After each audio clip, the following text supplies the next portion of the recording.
and welcome to the Prop Guide Show. My name is Prabalika Barua, and today we have with us Mr. Ankur Dhawan, the Chief Business Officer Resale at Prop Tiger. Let's talk to him. Welcome to our show, Mr. Dhawan. Thanks, Robi. So, Mr. Dhawan, my first question to you is, as we all know, there are three phases of buying a property, which are launch phase, under construction phase, and ready to move in phase. So, would you tell us the advantages and disadvantages of buying property in each of these stages? See, as you rightly mentioned, there are three stages.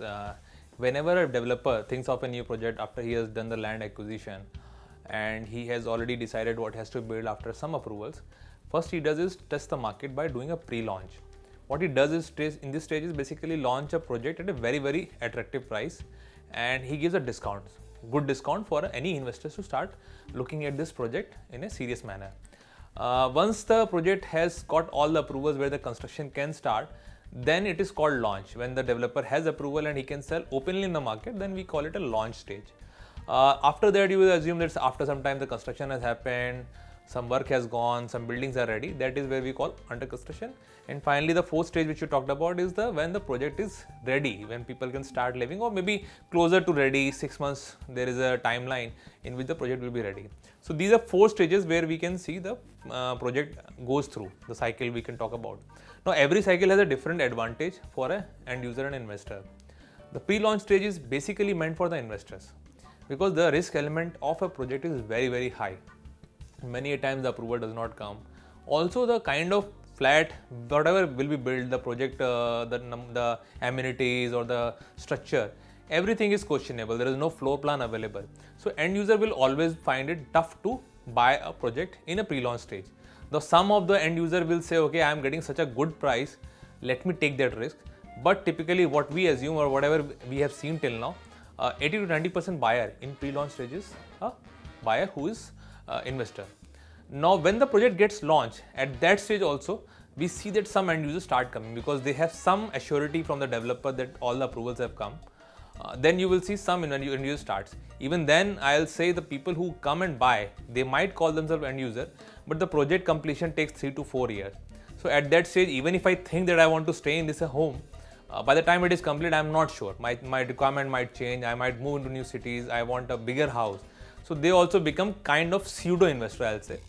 You can say around 30% people at this stage will be end user, but they can as well become investor by the end of the project is ready.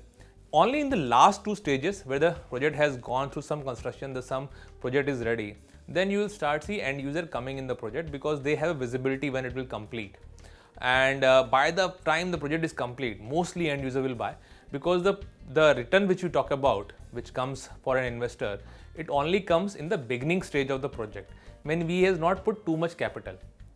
If you have put too much capital already in the project, then the return which you can get from the project or the apartment is not that attractive for an investor to stay. So that is the way things progress. In the beginning, mostly investor. By the end of the project, mostly end user. So what do you think? Should end users or people who have to move in always prefer properties that are ready to move in? See, as an end user, what I want to stay in, I am very clear in terms of the requirement.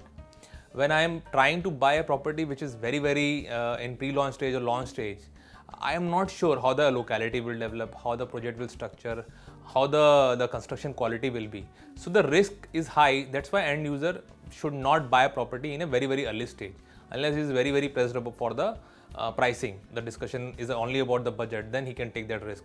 Otherwise, end users should only come in the last stage of the project where they can feel the construction, they can see the society, they can see the locality development, and then decide whether it's livable for them or not.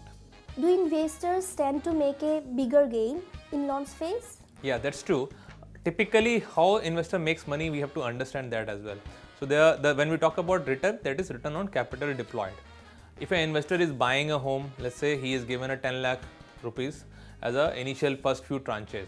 But if he is buying a home, let's say of 1000 square feet, taking an example, and he bought the property at a pre-launch of 4000 rupees. Now, if he's selling the property in a year and a half at a price of, let's say, 5000 rupees, that is the kind of appreciation we have seen in markets. Then what he makes out of it is 10 lakh rupees straight away, because 1000 rupees premium multiplied by the 1000 square feet apartment, he gets 10 lakh rupees additional on the capital deployed of 10 lakh. As and when the project gets ready, the capital deployed will increase. He would have put 50 lakh or more than that.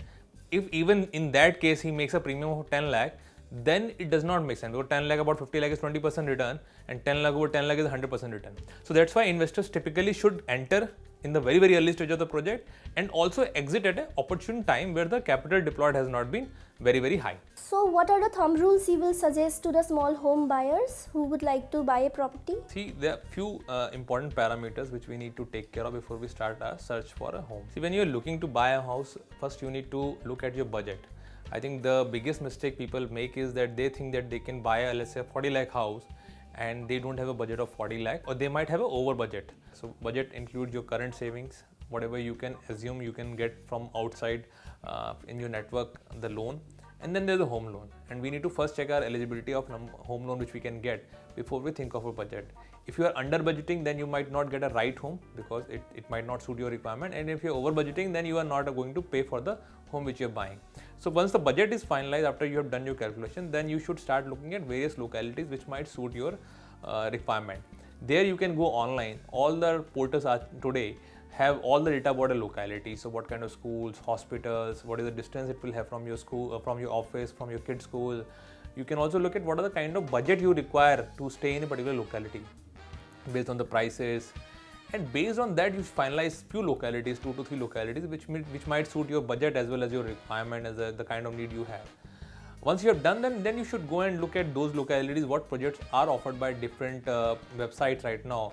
What are the new projects, what are the resale projects available, what kind of properties are available today. If you look at, most of the information is available online. You can look at the pictures of the ready to move in homes. People are doing 3D visualization of the home. They are doing videos as well. So leverage the information which is available online so that you don't have to really spend time offline going to all the homes. Once you have finalized, shortlisted few homes, then you start negotiating, and that is where the broker's role is very important, because he understands what price he can negotiate, what he can bring down for you to buy. Take his help, talk to 2 to 3 brokers, understand what is the offering, and then you have to go for the final offer and negotiation and sit with them. So basically, look at the budget, look at the location, use online to find out what you can get, and then finally go for the actual buying process. Thank you for being with us on our show, Mr. Dhawan. Thanks, Ropika. Keep watching Prop Guide, stay connected.